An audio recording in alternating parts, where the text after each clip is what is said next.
자, 기독교 강요 우리 3권을 우리가 공부하고 있습니다. 3권은 크게 한 6가지 부분으로 나눈다. 그렇게 나눌 수 있다. 그렇게 이제 설명을 했고, 우리가 오늘부터 다루는 것은 그 두 번째 부분인 제2부 6장에서 10장까지를 다룰 것입니다. 주 내용은 그리스도의 삶입니다. 칼빈만큼 자신이 배운 교리를 삶으로 실천해내야 한다라고 주장한 신학자도 드뭅니다. 칼빈은 늘 입버릇처럼 삶으로 구현해내는 신학이 되어야 한다. 그래서 우리는 칼빈을 삶의 신학자다. 그렇게 부르기도 합니다. 특별히 이 6장에서 10장까지는 십자가를 지는 것이 무엇이냐, 자기를 부인하는 것이 무엇이냐, 그 누가복음 9장 30절 말씀을 기준으로 칼빈이 우리에게 그리스도인의 진짜 삶의 본질이 무엇인가를 이 부분을 통해서 우리에게 말하고자 함입니다. 오늘은 그 6장을 다룰 텐데, 6장은 이 전체 그리스도의 삶의 서론 부분에 해당한다, 그렇게 볼 수가 있겠습니다. 이곳에서 칼빈은 3장에서부터 칼빈이 중점적으로 다루는 내용이 중생과 회개와 믿음이죠, 그죠? 그 중생과 회개와 믿음을 가진 성도가 이 땅에서 어떤 삶을 살아야 하느냐, 한마디로 중생받은 목적을 자신의 삶에서 구해내야 하는 것이 중생의 목적이다. 그렇게 강조하고 있는 것입니다. 그래서 요또 6장을 저는 두 부분으로 또 나눕니다. 1막, 2막으로 이렇게 이름을 붙여 보면서 1막은 1장부터 3항까지 새로운 삶의 동기가 뭐냐라는 부분을 다룰 것이고요. 또 2막에서는 4항부터 5항까지 다룰 것인데, 이거는 우리 그리스도인들의 마음의 문제에 대해서 본격적으로 논해 칩니다. 이런 구도를 좀 아시고 하나씩 좀 살펴보면 매우 큰 은혜가 될 것입니다. 오늘 방금 읽은 시편 15편은 한마디로 주의 백성들이 어떤 삶을 살아야 하느냐를 말씀해 주는 또 대표적인 그런 성경 구절이라고 하겠습니다. 특히 주의 성산 여호와의 장막에 거할 자, 즉 영원한 하늘나라에 함께 주와 함께 살아갈 사람이 누군가, 그랬더니 시편 기자가 오늘 뭐라고 고백하냐면 2절 보세요. 정직하게 행하는 사람, 공의를 실천하는 사람, 마음에 진실한 사람, 혀로 남을 허물하지 아니하는 사람, 이웃에게 악을 행하지 아니하는 사람, 이웃을 비방하지 않는 사람, 망령된 자를 멸시하는 사람, 주님의 이름을 망령되이 부르는 자를 멸시하는 사람, 그냥 지나가며 침묵하지 말라는 거죠. 악에 대해서. 그 다음에 여호와를 두려워하는 자를 존대하는 사람, 그의 마음에 서원한 것은 해로울지라도 반드시 서원을 이행하는 사람, 이자를 받으려고 돈을 꾸어주지 아니하는 사람, 그냥 그저 받았으니 그저 주라, 그런 정신이 있겠죠. 뇌물 받지 마라, 뇌물 받으면 안 된다.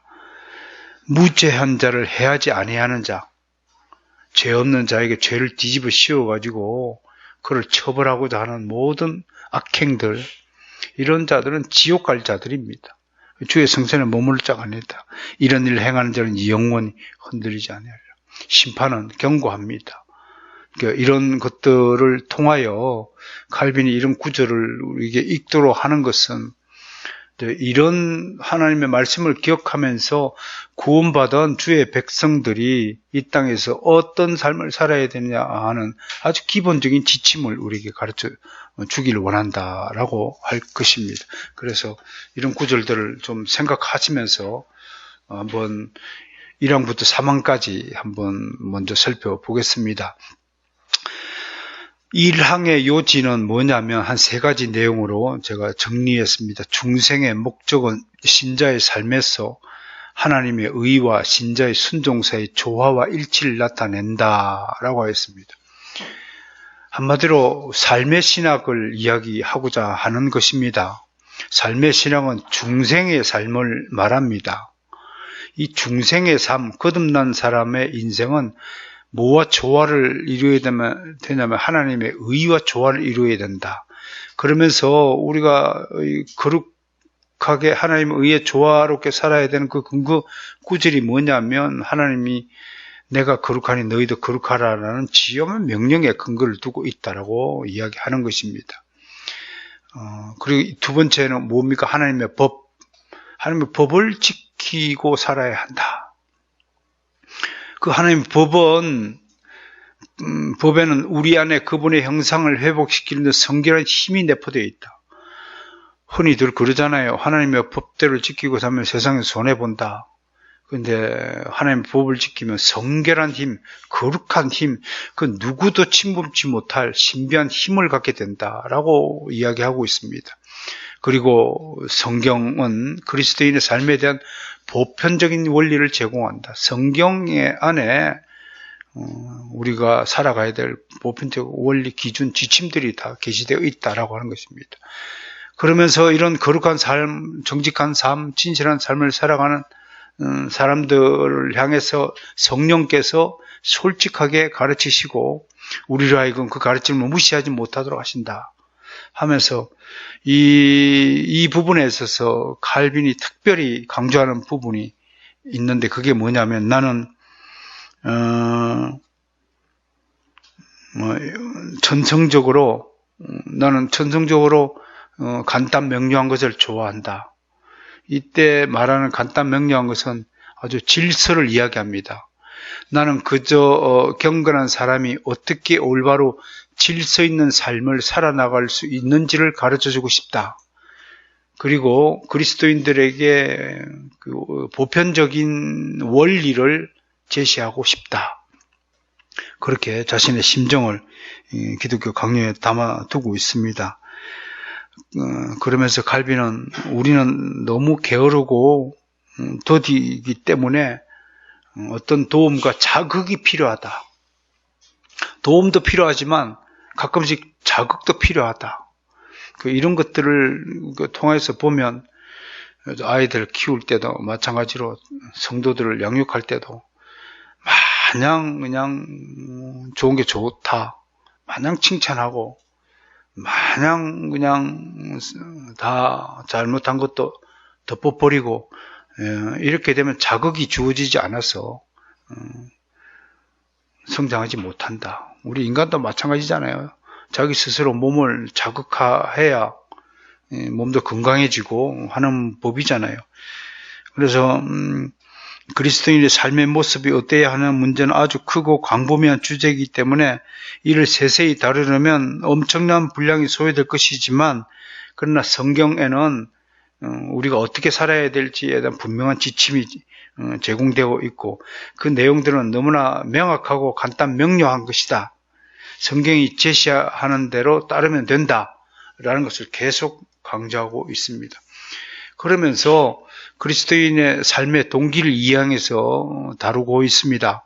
그리스도의 삶에 대한 성경의 교훈은 두 가지 양상, 두 가지 면을 가지고 있는데요. 하나는 우리 본성에는 의에 대한 사랑이 전혀 없다. 의에 대한 갈망, 소원이 없다. 지금 우리가 예수 안에서 우리가 하나님의 의를 바라는 것은 무엇 때문이냐면 하나님께서 하나님의 의를 우리 안에다가 주입했기 때문이다 라고 말하고 있습니다. 그것 때문에 우리가 거룩하게 살려고 마음이라도 먹게 된다. 그게 동기라고 하는 겁니다. 또 다른 하나는 의를 주입받은 성도가 방황하지 않고 살아가도록 모든 지침을 성경이 제공한다는 것입니다.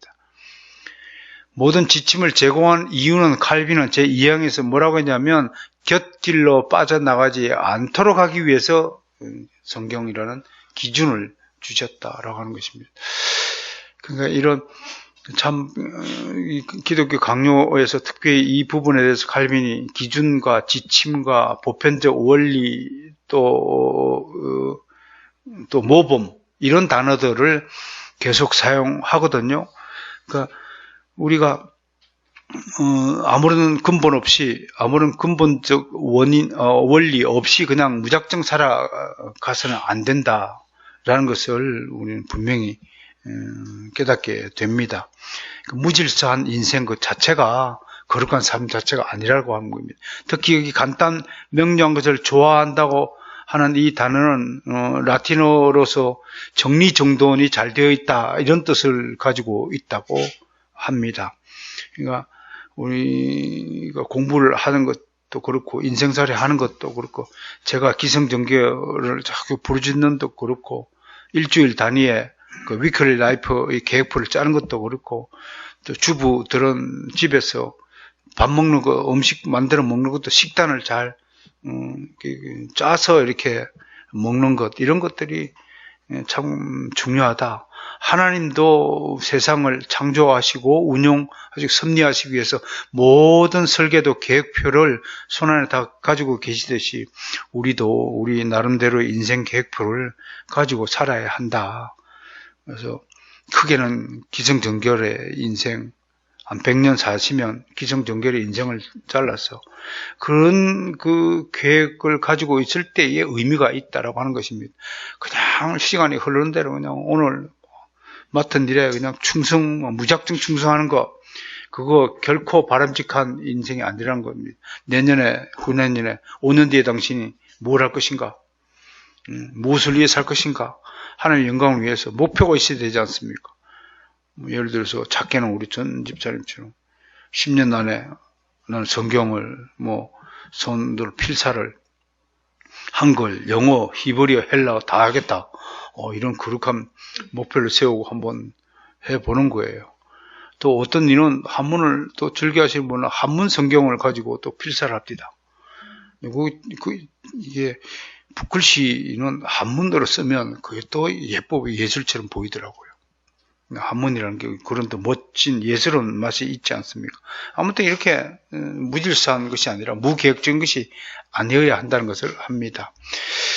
2번 볼까요? 우리가 의롭게 살아야 하는 이유가 뭡니까? 하나님께서 먼저 내가 거룩함으로 너희도 거룩하라 레위기 19장 2절에서 말씀하셨기 때문이죠. 우리는 비록 거룩하지 않지만 하나님이 거룩으로 우리를 부르시는 곳으로 따라가면 우리는 하나님과 굳게 연합하게 된다는 겁니다. 그래서 칼빈은 거룩이 하나님과 연합하는 끈이다 이런 표현을 하고 있습니다. 세 번째, 주님의 백성으로 인정받고자 하는 사람은 거룩한 도성 예루살렘에 거해야 한다.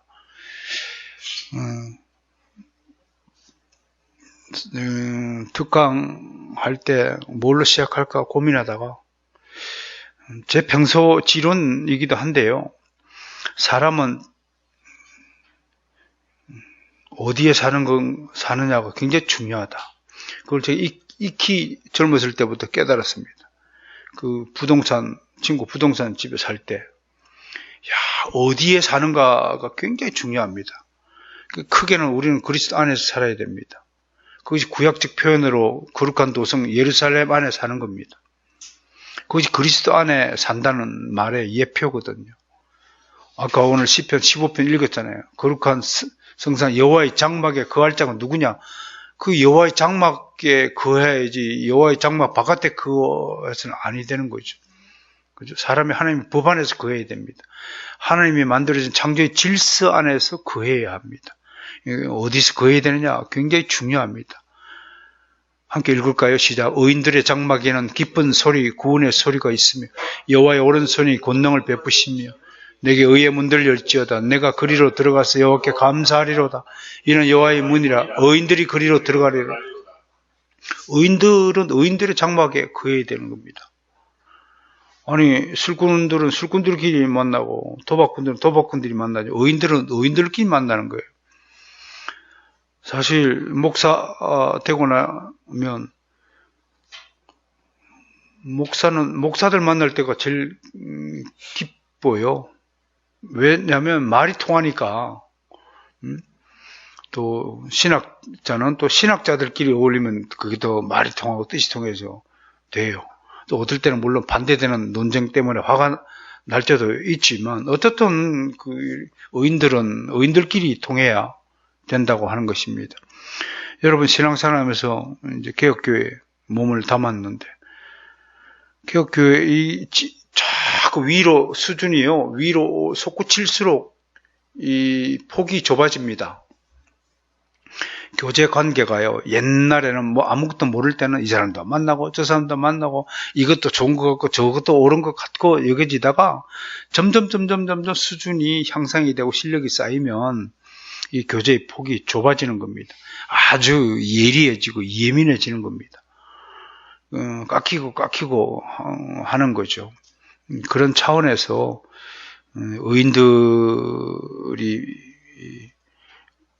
그 불의한 자들과 함께 있을 때 불편하듯이 개혁교회 성도들이 일반 교회에 가면 참 불편합니다. 저도 옛날에 그런 일들을 겪어봤기 때문에 또 그것도 뭐 참아내야 되겠지만 또 어느 자리에 가서 설교라고 다 그게 은혜로운 설교가 아니라는 것 우리 다 익히 알잖아요.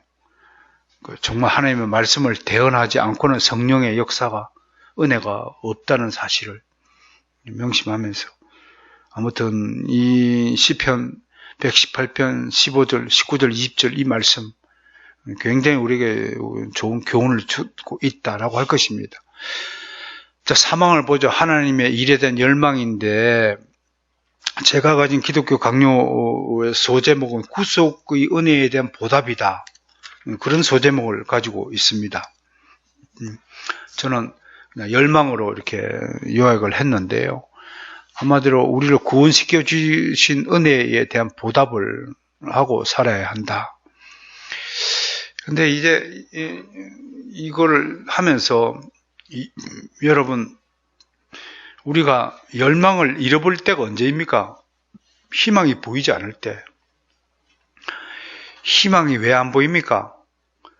현재의 삶에 아무튼 완전히 얽매여졌을 때, 헤어나올 수 없을 때, 현재의 상황이 나를 지나치게 억압하고 짓누를 때는 앞이 안 보이는 겁니다. 안 생기는 겁니다. 그럼 여유가 없는 거죠. 뭐 현재 나를 묶고 있는 이 고리에서 풀려나기 위해서 몸부림치는 것 이외에 딱히 할 수가 없는 겁니다. 그렇다면 이것이 과연 나에게 어떤 메시지이고 의미를 던지는 것인가로 생각을 빨리 바꿔야 됩니다. 그렇게 해서 정말 욥처럼 나중에는 내가 나에게 주어지는 이 고난을 달게 받겠다. 이것도 하나님의 은혜의 결과다. 나에게 주어지는 징계, 벌도 은혜의 결과다라는 그 수준의 믿음으로까지 가야 하는 것이거든요. 그 열망을 가진다는 것은 그만큼 굉장히 성숙한 믿음의 발로라고 하는 겁니다. 특히 칼빈은요, 이 열망을 그리스도의 형상과 같이 되고픈 열망이다라고 하는 겁니다. 이 부분에 대해서요, 여러분 솔직히 가슴에 손 얹고 생각해 보셔야 됩니다. 여러분들이 가지고 있는 소원이나 열망이나 소망이나 희망사항 중에서 대부분 한국교회에 저를 비롯해서 현세적인 복을 간구합니다. 현재의 문제가 해결되기를 바라는 것이 주된 열망입니다. 정말로 당신의 열망이 뭡니까? 네, 저는 그리스도처럼 되고 싶은 소망을 마음에 늘 품고 있습니다. 라고 고백하는 신자가 정말 얼마나 될까요? 히브리서 1장 3절 이는 하나님의 영광의 광채시요 그 본체의 형상이시라 그의 능력의 말씀으로 만물을 붙드시며 죄를 정결케 하는 일을 하시고 높은 곳에 계신 위엄의 우편에 앉으셨느니라. 좀 생각해 보세요. 당신이 만약 그리스도 같이 되고 싶으면 당신도 하나님의 영광의 광채가 나타나야 됩니다. 당신 삶에서. 하나님의 본체의 형상이 당신 모습에 드러나야 합니다. 능력의 말씀으로 만물을 붙드시고 죄를 정결케 하는 능력이 나타나야 합니다. 그리스도와 같이 되면. 그런데 우리가 그렇게 될 수 있다고 하나님은 말씀하십니다. 그것이 구원의 최종 단계인 영화입니다. 글로리피케이션입니다. 우리는 그리스도처럼 이렇게 그런 형상을 가지게 될 수 있다고 하는 것입니다. 그런데 당신 마음속에 이 열망이 있느냐 이겁니다. 기껏해야 잘 믿어서 편하게 살다가 잘 죽게 하소서 이 정도지 내가 그리스도가 되겠다. 작은 예수가 되겠다. 이런 강한 열망을 품고 살아가는 성도가 얼마나 될까? 그런 신앙 고백을 하는 사람이 얼마나 될까 하고 한번 되짚어 보는 것입니다. 우리 삶 속에서 그리스도를 당신은 정말 드러내고 있는지 칼빈은 우리에게 묻고 있습니다. 그리스도는 모든 사람의 모범이십니다. 여기 모범을 써요. 여러분은 다른 그리스도인들에게 모범된 그리스도인이 되느냐? 이 질문을 던지는 겁니다. 내가 그리스도를 닮는 것도 중요하지만 그리스도가 모든 믿는 자들의 모든 구원받은 하나님의 자녀들의 맏아들, 맏형제이듯이 맏형이 되듯이 그게 모범이라는 뜻이거든요. 당신은 우리 교회에서 가장 모범적인 그리스도인인가? 당신은 개혁교회 중에서 우리 바르성 개혁교회가 가장 모범된 교회인가? 이런 것들을 되짚어 봐야 하는 것입니다. 그러면서 정말 멋지게 이야기합니다. 우리가 왜 마땅히 하나님의 자녀다운 삶을 살아야 되냐면 하나님도 자신을 우리에게 아버지로 나타내셨기 때문에 우리는 하나님께 자녀다운 모습으로 하나님께 나타나야 된다고 하는 것입니다. 그리고 또 하나 더 붙여요.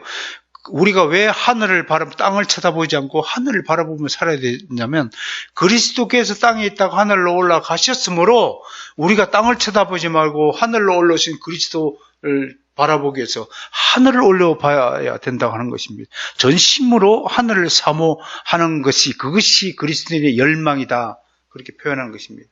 그래서 저는 구속 은혜된 보답이 아니라 이 열망을 오늘 여러분에게 전하고 싶습니다. 정말 하늘을 사모하는 열망이 당신 삶 속에 있는가? 당신 꿈 속에 포함이 되어 있는가? 그 하늘을 사모하는 것 중에서 최대치가 뭐냐면 내가 그리스도와 기어이 나는 닮고야 말겠다. 그리스도처럼 나는 온유하고 겸손하니 그 경지를 나도 이루어 보겠다. 이런 것들이 진정한 열망이 된다고 하는 것입니다. 그리고 또 우리가 왜 거룩하게 살아야 되느냐? 또 왜 참된 그리스도인이 살아야 되냐? 네 번째 보세요. 성령께서 우리를 하나님께 성전으로 바쳤으므로 성전이라는 것은 거룩한 하나님의 전이잖아요. 그러니까 이 성전을 더럽혀서는 안 되죠. 내가 성전이다라고 하면 내가 도저히 더럽고 거룩하지 못한 일에 참여할 수 없는 거잖아요. 추악한 죄로 자신을 더럽혀서는 안 된다. 그래서 고린도전서 5장 7절 말씀 함께 읽을까요? 시작. 너희는 누룩 없는 자인데 새 덩어리가 되기 위하여 묵은 누룩을 내버리라. 그 다음에 고린도전서 6장 17절 주와 함께 하는 자는 한 영이니라. 주와 함께 하는 자는 한 영이에요. 한 몸이에요. 그러니까 우리가 주님과 동떨어 살 수는 없다. 고린도서 6장 1절 우리가 하나님과 함께 일하는 자로서 너희를 권하노니 하나님의 은혜를 헛되이 받지 말라.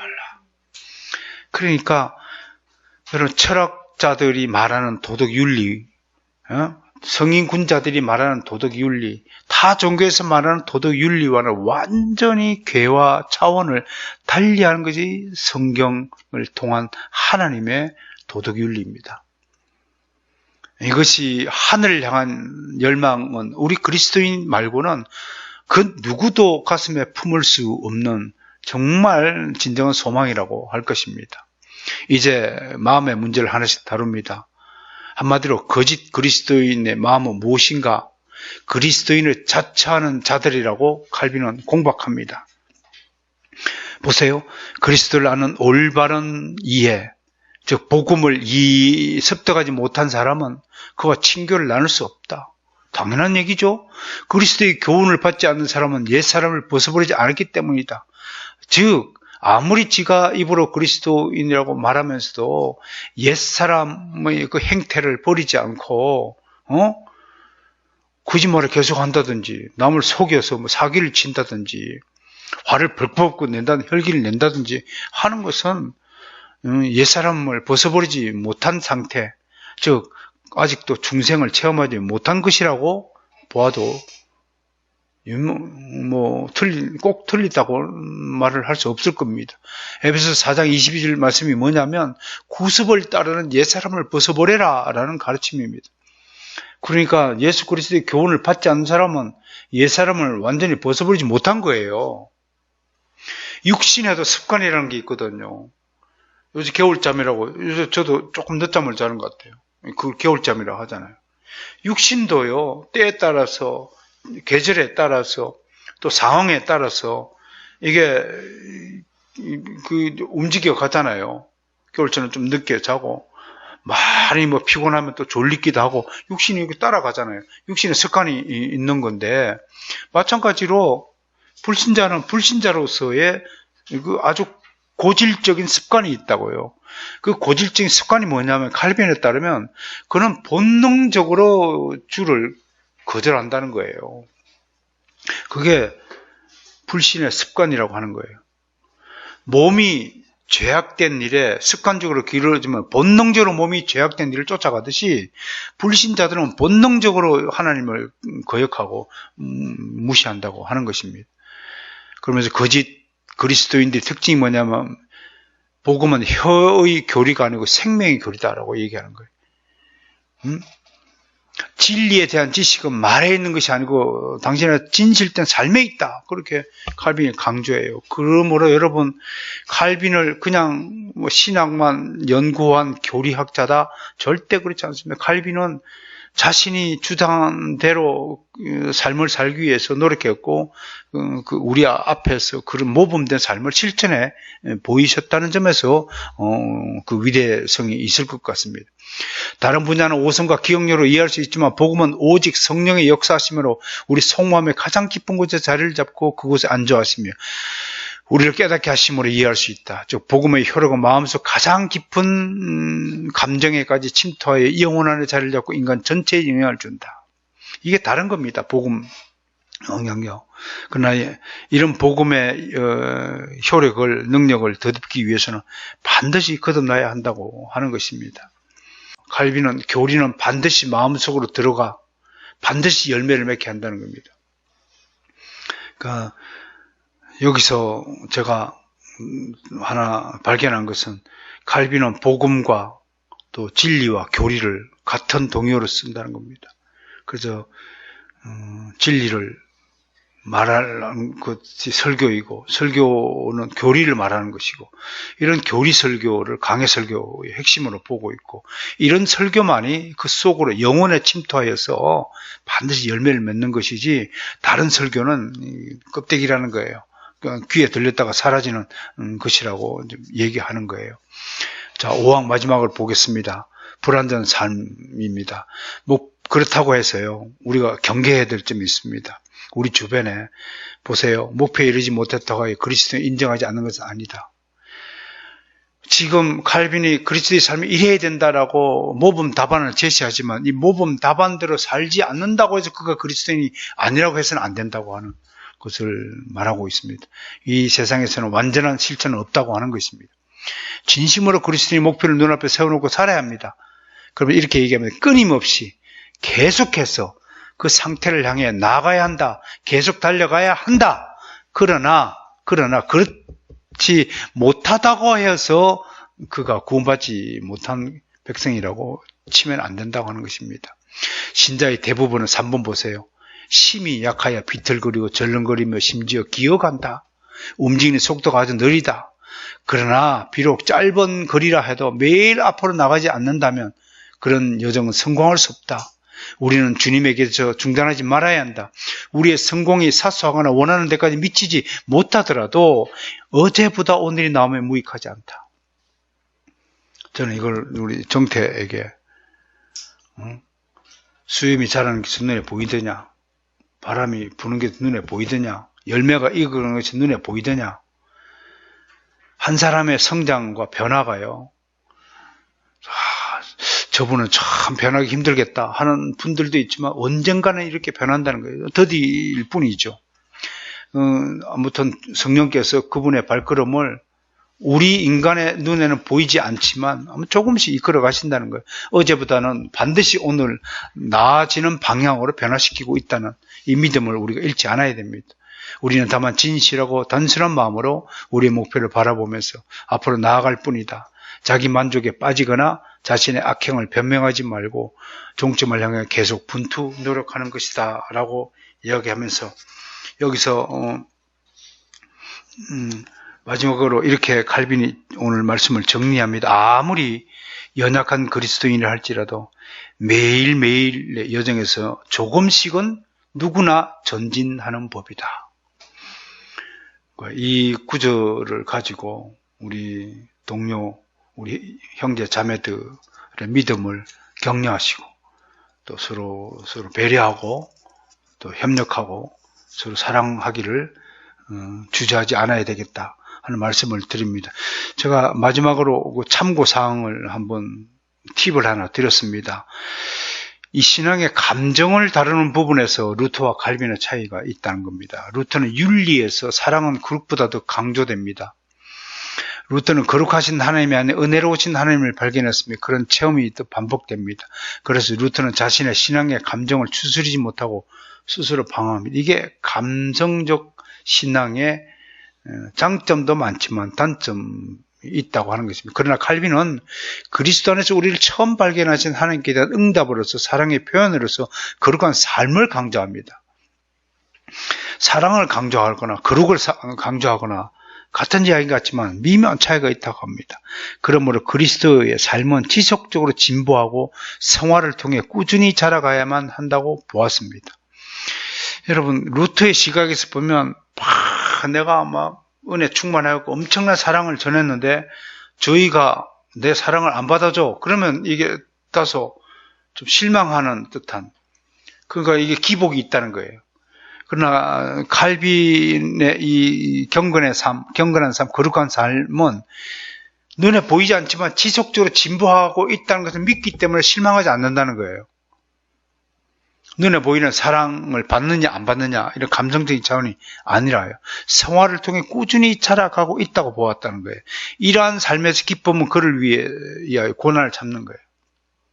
그러니까 고난이 와도 반드시 성화를 위한 진보의 하나의 과정으로 보았기 때문에 의기소침하거나 실망하지 않았다고 하는 것입니다. 십자가를 지는 것은 우리에게 큰 고통을 주지만 동시에 그보다 더 큰 기쁨을 준다고 하였습니다. 즉 육신의 고통보다도 영적인 기쁨을 누리라고 조언하고 있습니다. 같은 이야기인 것 같지만요, 약간 미묘한 차이가 있다. 거룩보다 사랑을 더 강조하는 루터와 사랑을 바탕으로 거룩한 삶을 강조하는 칼빈의 그 미묘한 차이를 제가 지금 여러분들에게 팁으로 제공하고 있습니다. 어떻든 하나님은요, 어떤 하늘에 속한 신령한 복으로 우리에게 복을 주십니다. 에베소서 1장 3절입니다. 오늘 제가 마지막 구절로 여러분께 소개했는데 하늘에 속한 신령한 복입니다. 이 신령한 것은 영적인 복입니다. 이 영적인 복은 진리 안에서 주어집니다. 진리를 깨닫고 사리를 분별하는 복입니다. 그러므로 신령한 복을 받아야지 현세적이고 물질적인 복을 받겠다고 예수 믿거나 그 사칭해서는 안 된다고 하는 것입니다. 분명히 하늘에 속한 신령한 복으로 우리에게 복을 주신다라고 하였기 때문에 그렇습니다. 오늘 우리가 이렇게 하나하나씩 하나님에 관한 지식을 북돋고 또 증가시키는 이런 일들이 신령한 복을 향한 일들이다. 그렇게 자신 있게 말씀을 드릴 수 있습니다. 하늘에 속한 신령한 복을 오늘도 받은 여러분들을 축복합니다.